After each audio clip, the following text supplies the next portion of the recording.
What if I told you that owning a sex doll doesn't actually say what you probably think it does?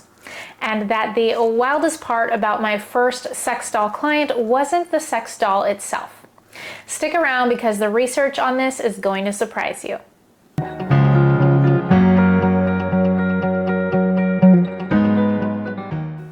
Hi everyone, welcome back to the channel, or if you are new here, welcome. I'm Dr. Holly, sex and relationship therapist, and today we're talking about what it really means when someone owns a sex doll.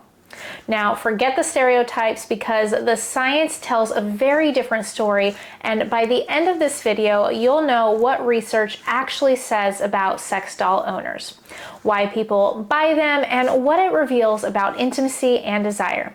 And of course, I'll share my own story about the first time a client revealed to me that he had one. Now let's start with something that you may not know. Sex dolls aren't new. They've existed in some form for centuries. Sailors in the 1600s used makeshift cloths called Dame de Voyage dolls on long trips.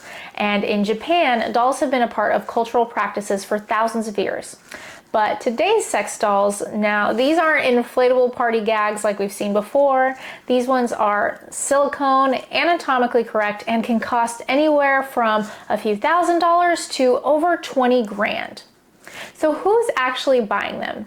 And let me pause here before I reveal what research says and ask you, what do you think of people who buy sex dolls?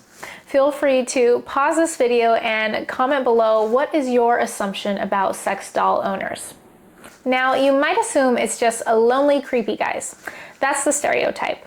But studies don't support that. In fact, one of the first large surveys of doll owners done in 2012 by Sarah Valverde found that most were middle-aged men, yes, but not broken or dysfunctional. They were no more or less satisfied with life than the average person.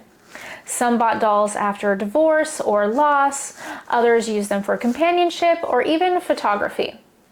And a much newer study by Harper and colleagues went even deeper. They compared 158 male doll owners with 135 non-owners. And guess what? Doll owners weren't more likely to be sexually aggressive, and in fact, some showed lower risk for sexual aggression. That totally flips the stereotype. So if aggression isn't the story, what is? Harper's study found that doll owners often had lower sexual self-esteem. In other words, they didn't feel as confident about their sexual desirability.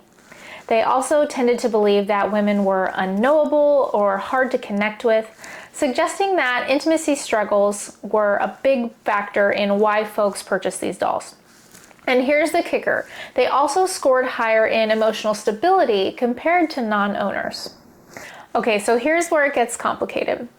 Dolls are not just toys. For some, they're companions, even stand-ins for relationships. And that raises a big question. If someone invests in a doll, what does it mean for their human relationships? That's where my story comes in. The first time a client ever revealed to me that he owned a sex doll, I braced myself. Not because I was shocked, because, well, it takes a lot to shock me as a sex therapist, but because I wanted to make sure that he felt zero shame in telling me.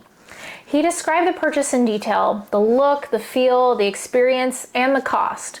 And what stuck with me wasn't the doll itself, but it was the fact that he managed to spend over $10,000 and keep both the purchase and the doll completely hidden from his wife. Like, where do you even hide something the size of a human being? That's what really blew my mind. Not the doll, the secrecy. And that's the deeper issue I see clinically. It's not about silicone or plastic, it's about secrecy, shame, and unmet intimacy needs. And this is where this particular client really needed support around what he felt were unmet emotional needs in his current marriage. And the research supports this. A 2019 ethnographic study by Norman Sue and colleagues looked at thousands of forum posts from doll owners. What they found is that people don't just use dolls for sex. They create entire relationships with them. Owners dress them, photograph them, and even tell stories about them online. They talk about their dolls like partners with personalities, preferences, even souls. One owner described posing his doll as like producing a movie. She's the actress and I'm both the director and the audience. Others talked about daily rituals like watching TV with the doll, tucking them into bed, and celebrating anniversaries. So what does this say psychologically? It says dolls aren't always just substitutes for sex. They're also about safety, control, and predictability. Dolls don't reject you, they don't judge you, and for some people, especially those with low sexual self-esteem or histories of relational hurt, they can feel incredibly comforting. But here's the flip side. Dolls also embody very narrow, idealized versions of women. Slim waist, large breasts, flawless skin. This can reinforce unrealistic standards, especially when the dolls are marketed as perfect partners, so again, it's complicated. Here's the big takeaway. Owning a sex doll doesn't mean someone is dangerous, deviant, or unhinged. Research consistently shows that owners are no more aggressive or unstable than anyone else, and that the person is searching for intimacy in a way that feels safe, controlled, and predictable. Sometimes because real-world intimacy feels overwhelming, sometimes because of trauma, loneliness, or low confidence. And while society may make jokes about guys with dolls, the truth is much more human. People want connection. Sometimes they find it in other people, and sometimes they find it in technology or even in silicone. So what does having a sex doll say about someone? Well, it says they're human.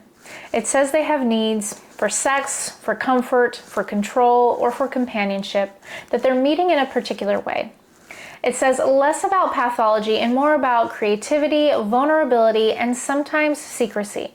And if you're in a relationship where this comes up, the real issue usually isn't the doll, it's the secrecy, the shame, and the lack of open communication. That's it for today. If you found this video interesting, please do like and subscribe, and feel free to comment below what your thoughts are or any ideas for a future video. And if you're interested in learning more, check out the video that'll pop up on your screen, as I think you will really enjoy it. Until next time, remember, you deserve a healthy, happy, and pleasurable life.